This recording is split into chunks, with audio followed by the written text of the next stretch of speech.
Hello and welcome to Midwest Writers Room. Our mission is to encourage, educate, and celebrate writers of the Midwest. I'm Luella Schmidt. And I'm Ken Humphrey. Today's chapter break episode features Andrew Patrie and his latest publication, Clumsy Love, A Father's Journey Parenting His Transgender Daughter, which was released on June 17th of 2025 by Little Creek Press. Andrew Patrie teaches English language, literature, and creative writing in West Central Wisconsin, where he lives with his family. He has self published two previous collections of poems, Nights, Grace in 2006, and Half Line in 2016. His work has appeared most recently in Barstow and Grand, Sky Island Journal, Twig, and on Wisconsin Public Radio. He is a contributor to Volume 1 magazine and the underground Polish heavy metal zine Burning Abyss. Yes, we will ask him about that later. Clumsy Love is his first nonfiction book. Clumsy Love tells a story of one father's evolving imperfect and deeply genuine efforts to raise his transgender child. As Simone transitions and enters adolescence, her father grapples with the increasingly complex questions. How can you fully support her without being consumed by worry for her safety? What should be done with family photos that capture a version of Simone that no longer exists? And how can he mourn the son he thought he had while wholeheartedly embracing the daughter he now loves? As Simone grows into the person she's always known herself to be, her father embarks on a parallel journey, learning day by day what it truly means to love the unexpected child who changed his world. Andrew, really looking forward to this discussion. Welcome to Midwest Writers Room. How you doing today? I'm fine. Thanks for having me. You bet. All right. So before we talk of the book, Burning Abyss. I mean, I had said this in pre that is probably a line that needs to be inserted randomly somewhere. The underground Polish heavy metal zine Burning Abyss. What is it and how did you get into that? It's a great question, and I'll try to not like ramble on too much about this, but essentially, so I'm still a big physical media collector. I still purchase Blu-rays and DVDs and CDs, and I had discovered a source out of Carver, Minnesota, a guy who was running a label and distribution called Ominous Domain, and he, because I think at the time I was still paying by money order. So I would, email and say, hey, I'd like to get this title, this title, this title. So we struck up a correspondence. So it wasn't just that typical like faceless customer, faceless seller. And so I think we had asked each other questions about like, what do you like to read? What do you do outside of running the label? And I told him that well, I'm a teacher and English teacher, and so I don't know, a couple years into this relationship, he said, "Hey, there's a guy named Maciek in Poland who has been doing this metal zine since '96, and he's thinking of it had been written in Polish, right, up until whatever issue this was, and he's looking for somebody who could maybe look at and correct the English to make sure, everything looks okay." And I thought of you as an English teacher. And I remember just thinking like, I don't know if I want to take another thing on this. This sounds like it could be, because these zines were like about 100 pages and like that micro print. But I was like, sure, let's do it. I'll say yes. And, maybe this opens up some kind of opportunity. So I got put in touch with Maciek.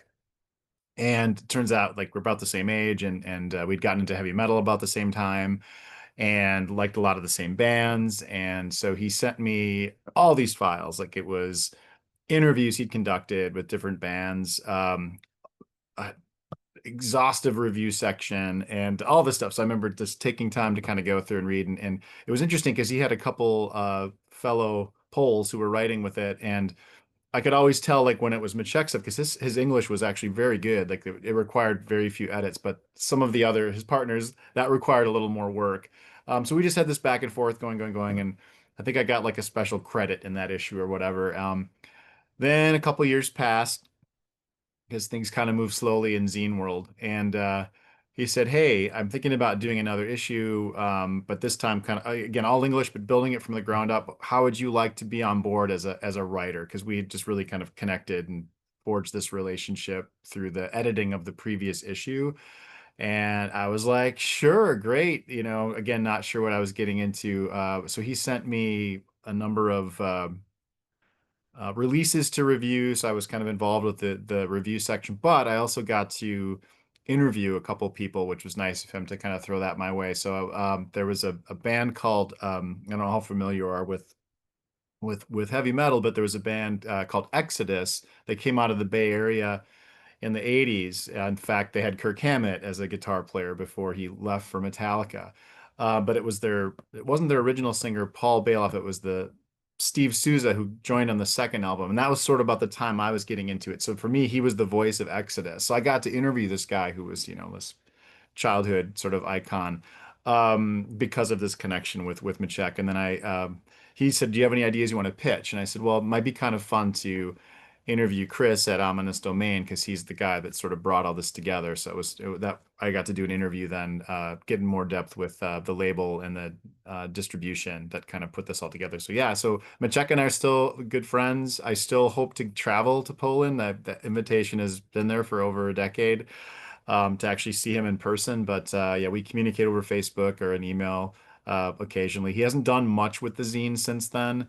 I think he told me he felt like he had said what he'd wanted to say with that final issue that we collaborated on, but he did also mention in a interview with another zine that if he were ever to resurrect it, that he's like, I would want to work with Andrew again. So that made me feel pretty good. So yeah, it was a very cool experience and a different kind of writing than what Clumsy Love is or what the poems I had written. So it was fun to kind of indulge that hyperbolic crazy analogies to describe someone's music. I'm trying to think of how many synonyms I came up for things that were like sort of like cemetery like or twilight or crepuscular. I mean, it was yeah, but it was a great writing exercise, and it was really fun to be able to do something like that. And I met a really great person out of the whole thing. So So, fun fact, in the late 80s, 90s, back when it was popular for us guys to have that long permed like hair and the yeah, wispy mustaches, because that's how we grow.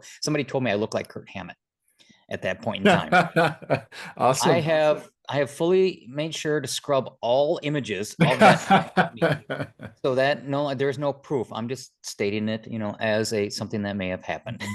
That's great. I think I still have a mullet shot somewhere that might surface every now and then. So yeah, despite efforts to scrub the past, that's great. Yeah, I kind of miss my mullet, I'll admit that. But anyway, on to Clumsy Love. So normally we ask about, how stories come about, but clearly this is a story that literally came to you, right? It wasn't one of these middle of the night inspirations. It just sort of happened as part of Yeah, your life. I'm a little more curious about when did this actual story start? Like how long has it been in the making? Did yeah. it come about when your son at the time came to you, or just kind of give us the genesis? Sure. So the earliest, I guess, memory I have, or it's on my radar, was when I started working on poems that ended up being in Half-Life. So this is like 2012, and Simone would have been 5 years old, almost 6 years old, and was still going by her dead name then, and um, I had just been noticing, she was going off to kindergarten, and there was just that kind of worry about, here's a kid who, up until this point, didn't really seem to engage in, play that sort of conformed to, you know, the gender expectation, of a young boy, had a dress that at home should often like to put on, but there was all kinds of dress up going on back in those days too. We had this in the book, it talks about this Halloween costume bin up in the playroom that was just overflowing. But the dress was the one that was sort of the favorite, and that was something that, we were okay with at home, but we often worried about if we were to go out in public. So there was a separation back then between those things. But anyway, I wrote this poem about that, like just kind of like just noticing just some different things about, our boy at the time, and just worrying about, you know, what's that going to be like out on the playground or, in the hallways of a public school. But I would say that I think when I started working on the book, without knowing I was working on the book, would probably have been around about a decade ago, 2015, 2016. That's where things began to change that third, fourth grade year, in terms of Simone coming out and saying this is what I am, uh, and then also maybe the name change that came like a year after that. So things were kind of happening very quickly, and we just felt so insulated. We didn't know anybody who had, a transgender kid. Um, in fact, I think my wife Adrienne and I, we sort of avoided even bringing that word up into conversation for a long time. We were just thinking like that, just sort of not because we were like, um, against that possibility, but we're just like, wow, that just seems like a whole other level. Like, maybe our child is gay. We were kind of working through those things without wanting to kind of admit or confront the other possibility until Simone, forced that confrontation. But anyway, I just started to kind of write just little moments here and there as a way to sort of document what was going on with us. Never thinking that it would be a book, partly because I had been, mostly working on poetry. So the thought of doing like they were short prose pieces, but that they felt kind of like, little narrative poems in and of themselves. So I wasn't thinking about a book length thing back then, just kind of trying to like document some of these things that were happening to us because we felt like we didn't know. And at the time we were new to social media, we were pretty late coming to that medium. And of course now there are all kinds of support groups and things like that out there that you can join, but we just felt like we just didn't know where any of this was, and we were just kind of, flying by the seat of our pants. So flash forward into 2019, I was at a writing retreat in Eau Claire, hosted by BJ Hollers, who I think you're familiar with, and he had suggested that I sign up for the nonfiction um, category because there's an author coming named David McGlynn, who I didn't know at the time, and he said that I think you guys would have a kinship. Like he writes a lot about family, and you've been writing about that more lately. So I said, sure, why not? So I signed up for that, and at that event, so the piece I had submitted was actually about my mother. So my mother was sort of at the end of her run with cancer. She was diagnosed in 2012, and she actually died a week after this retreat. So I had written about that, just about her. She's alive at the time, but I had written about that progression and just, kind of that flip-flopping that happens when you suddenly find yourself taking on more of the parental responsibility for your parents, right? Um, and I had submitted that to workshop, but that night at they had these open mics at the Priory where the retreat was held.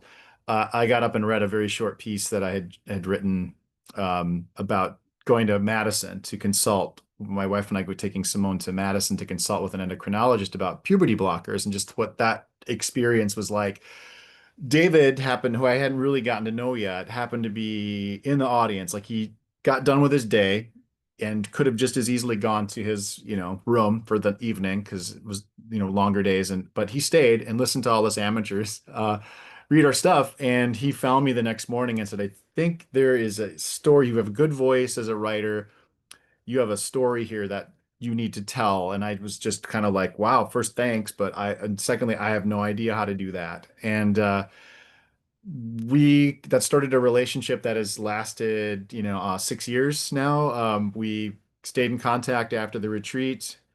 Um, my mom died the following week, like I mentioned. I started writing. I just said I just need something to do. I teach, so in the summers I was home, so I could just go in the basement that month of August, and I just kind of wrote I'm gonna write 1,000 words every day, and I won't come upstairs until I do, kind of like the Stephen King on writing thing. And um, so I got to the end of August and I had some pages written, and then school started and he could tell I was losing steam, and so he was the one who just said, "You know what? I think you need to uh just attack this like one memory a week. Just hit one scene a week, and then, come 9 months you'll have a draft." And I did that. It was sometimes hard to pull myself up each week and and commit to that with all the other sort of things happening in life, but I did that. And the lockdown helped, I guess, at 2020 with COVID. So I was able to kind of finish that draft, and yeah, and then that started kind of the process. So, but yeah, really, there was these little things that were going on that I was trying to document, but had no idea, no thought about it being a book.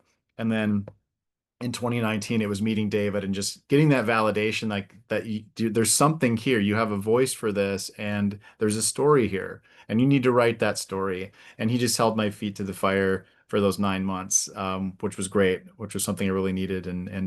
I guess I realized too in writing the book, it was certainly mostly about our experiences with Simone, but I think I also realized it was a way to say goodbye to my mom too, having kind of started that in the shadow of her death. But yeah, Interesting. So, I mean, over the last decade, it's no secret the transgenderism topic has, become quite a flashpoint culturally.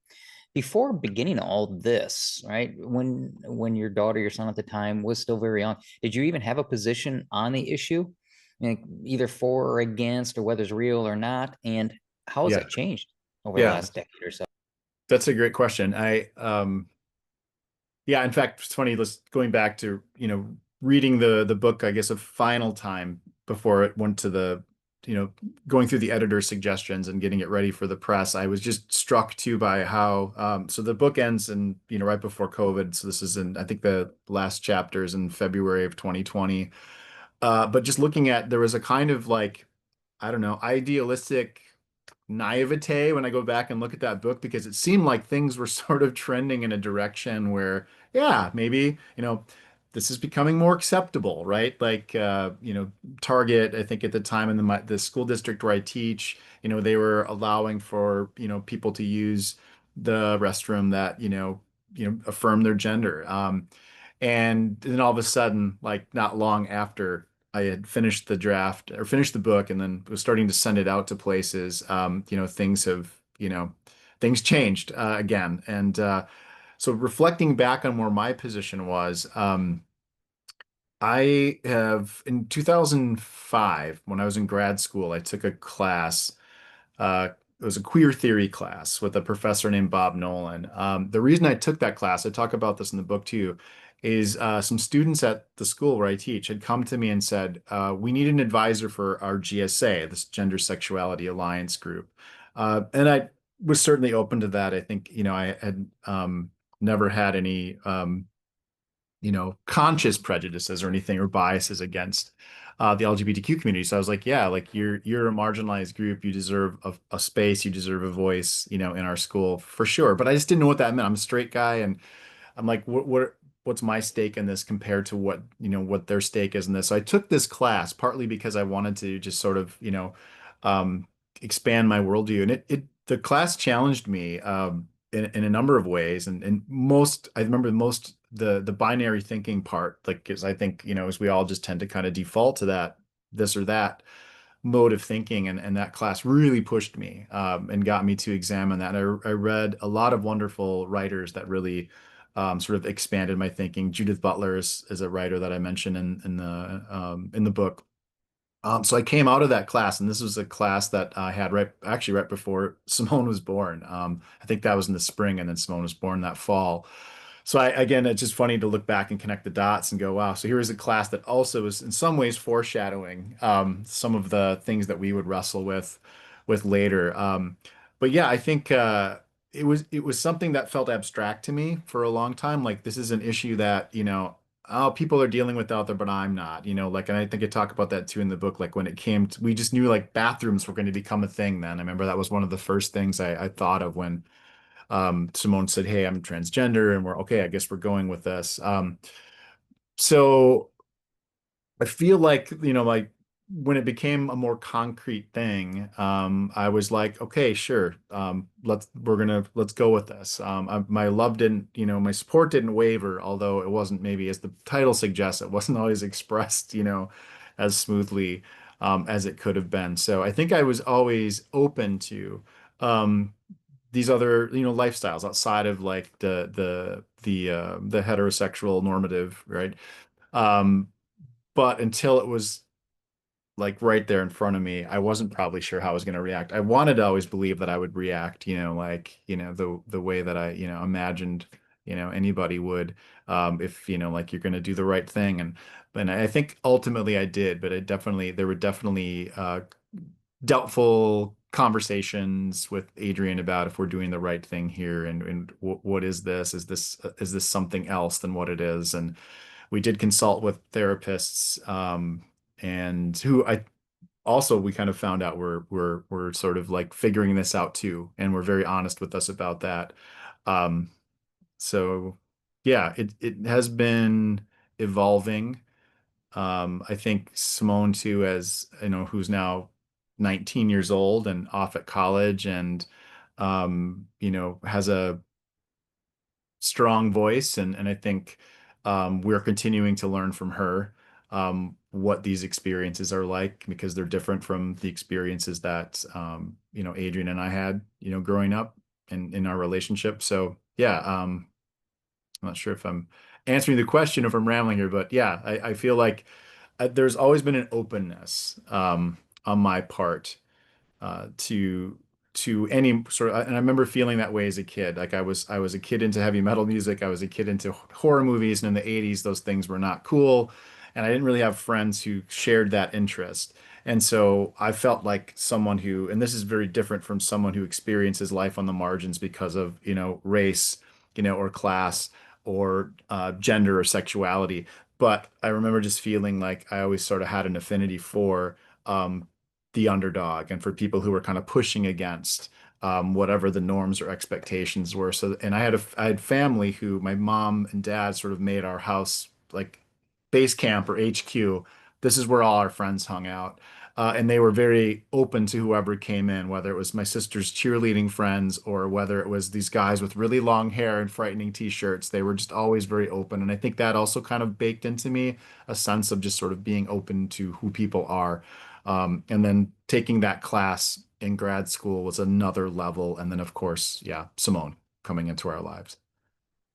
Can I just want to reiterate something I heard you say about this, what you learned in the class, and I've been thinking about this a lot, the black and white, this or that thinking. And I feel like in the real world, in my experience, I mean, that's not how you solve problems. That's not how you find more creativity. That's not how you think about business strategy. The minute you limit yourself to two, well, why would Yeah. you do that? It's just not the way the world works. There Yeah. is many more choices. I don't know. Right. It struck me as being much more true life. Yes. Yeah. And I think too, when we look at in and nature, right, keeps showing us examples that just show us that the binary is, faulty. Yeah, for sure. Interesting. All right. Ken, are we ready to do the reading? Absolutely. Let's do it. All Okay. right. So I'll just Whenever you're ready, okay. Andrew, maybe orient our listeners and let them know where you're going to start and then Sure. take it away. Yes, I figured I'd read the first chapter. It's a short one, and this is actually the piece that David McGlynn heard me read at the Priory. So this is what started sort of this was written before that, but this is when I first started thinking about this idea as a book length project. So I'll read the first chapter, which is entitled "Follow Your Path."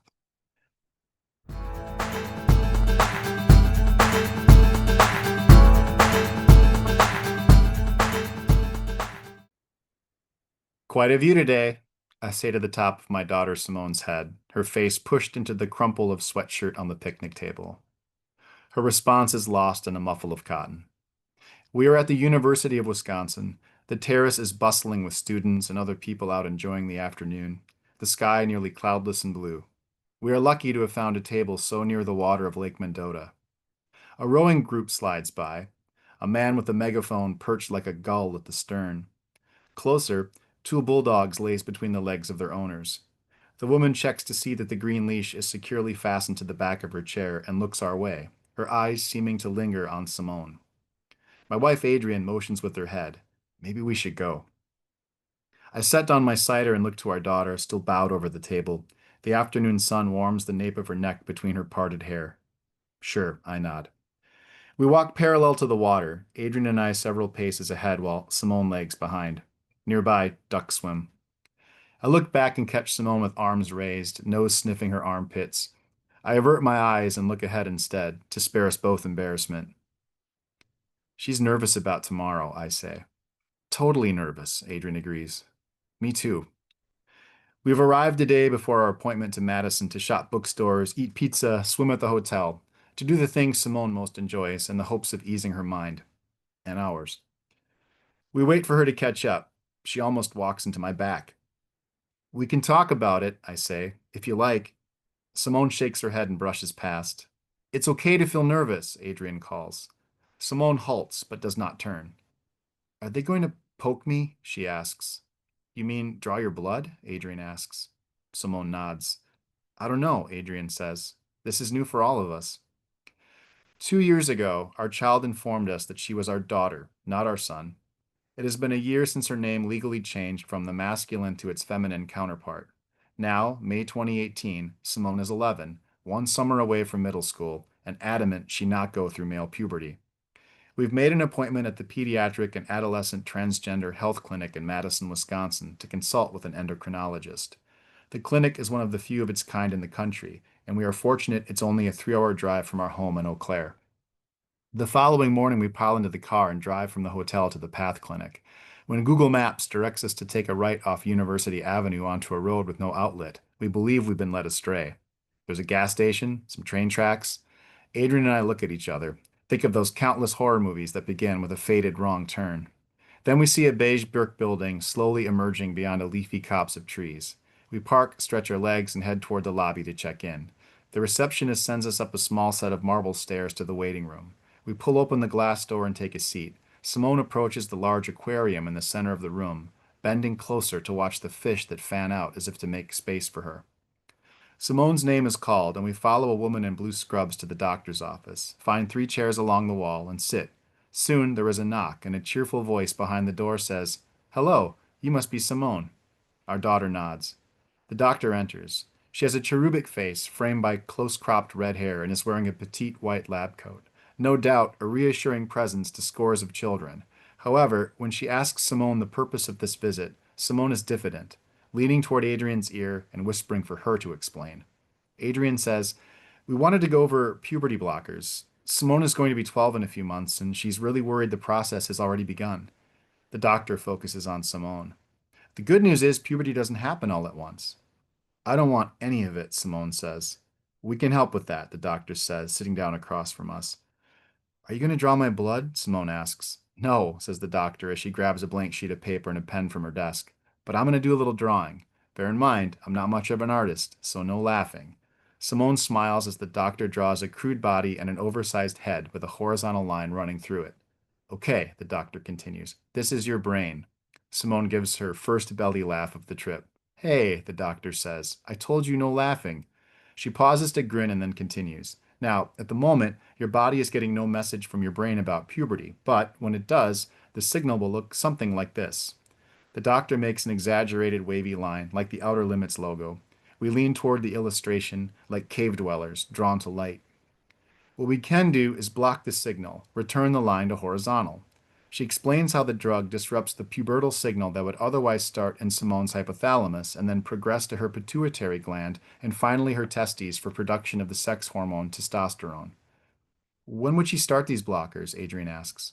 The doctor turns to me and asks, "When did puberty start for you?" Um, Memories of boys showering after gym class superimpose themselves in the present. I look around the room at anatomy posters on the walls, still surprised my life has landed me in a place like this. "Later. 8th grade, maybe." "Simone," the doctor says, "I'm guessing you'll be later too. We'll need an x-ray of your hand to be sure." She explains how growth plates in Simone's fingers and wrist help determine bone age, which can be used to predict when puberty will begin. Adrian interjects, "How safe is all of this?" "It's quite safe," the doctor says. "However, adding hormones later on raises the risk of sterility." She looks at Simone. "If you're thinking about having kids someday, you may want to consider allowing puberty to begin so you can harvest your sperm." Unfazed, Simone replies, "I could just adopt. My dad was adopted." I nod, though my brain is still catching up to this shift in conversation to our 11-year-old and her fertility. My mom and dad struggled with infertility for years before they adopted me in 1975. Back then, fertility medicine was brand new. There was no in vitro fertilization or harvesting of eggs and sperm. Even ultrasounds were not widely used. Men and boys who came out as women and girls, who knew in their bones they were born with the wrong genitals, were ostracized, often beaten, sometimes worse. "I really don't want boy puberty," Simone says. I clear my throat. "Well, seems we have some things to discuss." We follow single file to the elevator and take it to the basement for an x-ray of Simone's hand. The technician positions her and reminds her to relax. Moments later, the segmented bones of her hand on film reveal its delicate construction and appear to glow beneath the skin. The doctor examines their growth and says she'd like to see Simone again in 1 year. Feels like borrowed time.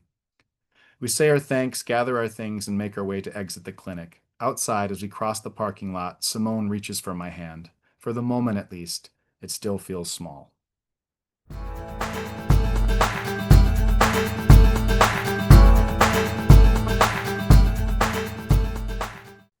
Okay, well, first of all, I can see why you were told that you have a good voice and should probably write this story. Thank you. And, and second, I don't know. There's just something about being there in that room with you. I think that just really hits home. There's a reason why we celebrate writers and why I'm such a big fan of writers and want to be one myself is that, you said at the beginning of this interview that you didn't know other people going through this. There weren't a lot of resources. And here you are writing a book to document your own, which, helps other people. There really is not a bigger gift to give others. So thank you for that. No, thank you. Yeah, there's a lot of time spent doubting, I mean, through this process of whether anybody will care, whether the stories, any good. It's just those self-doubts, right? That I think every person All of wrestles us. with. Yeah. Yes. So yeah, it's been nice to have it out there and have so I really appreciate your comment. Thank you. Yeah, for sure. So tell our listeners where they can find you, more about you, where they can find your book. Sure. So right now, Clumsy Love, you can order it through the press. It's Little Creek Press out of Mineral Point, Wisconsin. And it's really any bookstore should be able to get it for you. It's, this is I come from that sort of self-publishing world. I mean, this goes back to the early 90s. I was in a punk band and there was a book by Maximum Rock and Roll, which was Book Your Own Effin' Life. And so we just did everything ourselves. We created zines, we recorded our demos, we booked shows at venues. So I think that just was an extension of self-publishing became an extension of that DIY mentality. But with this book, I was like, I want to try to, and David was really encouraging with this too. Like, I want to try to do this, I guess, in a more traditional way. So the fact that it's got an ISBN number was like, yay! So really, you can get this anywhere. Any bookstore will be able to order it. It's on Amazon, obviously. And then I'm trying to. The summer was spent kind of like reaching out to places, and so I'll be kind of doing a little mini tour here in the next couple weeks. I'll be on Lawrence campus, actually where my daughter goes to school, and David teaches. So that's really nice to it'll feel like full circle. So I'll be up there doing a reading, and then closer to home, there's a library here in Altoona, Wisconsin that I'll be at, and then that's I think the 15th, and then on the 19th I'll be in Mineral Point. So that'll be really nice too to go to the home of Little Creek Press, and That so those sounds are some great. things that are coming up soon in Wisconsin here. So So Ken, do we need to circle back and talk about the fact that there's a punk band and a Polish metal zine and there's mullets? I mean, I feel like I can honestly say that as part of this episode, Andrew saying that he was part of a punk rock band is probably the least surprising aspect of it after listening to him. I'm like, of course he was. And nobody saw it. Nobody saw it on screen, but Luella just threw up her hands at that comment saying, of course. So yes, we got that.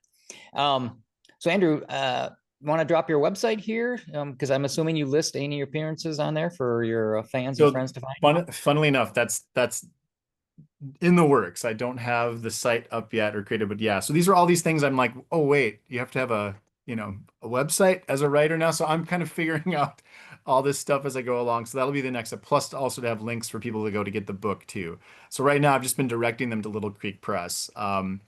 Where they'll have like my bio and a way to order that book. But yeah, so that's in the works. It's been a very so last it was about a year. Last October is when I got the hey, we want to publish the book. So it's been this learning curve, pretty steep learning curve in terms of getting that ready, and then realizing reaching out. BJ was great, because I was like, I don't, I was like, hey, you got to reach out to your podcast. I'm like, yes, okay. So there have been people who've been very helpful along the way. Maggie Ginsberg is another Madison-based writer, who I can't say I met her once. She was gracious enough to do a phone call with me, and David kind of set that up just to talk about what happens when your book comes out. There's all that work. Then you did all this work to get the book out. Now you do all the work after to promote it. So yes, eventually I will get something up there. Yep, both BJ and Maggie. We've come across them both. Great friends, great people. So glad they're able to help you. Yes. All right. So at this time, I want to take a minute and thank Andrew for introducing us to his book, Clumsy Love. Thanks to everybody out there for hanging out with us in the Midwest Writers Room. I'm Ken Humphrey. And I'm Luella Schmidt. Words ignite imaginations and spark change. Never underestimate the power of storytelling. Midwest Writers Room is a production of the Wisconsin Writers Association. Writing and editing by Luella Schmidt and Ken Humphrey. Sound design and editing by Ken Humphrey. Music for the Midwest Writers Room was written by Michael Ramirez C. For more information, please visit wiwrite.org/podcast. Thank you.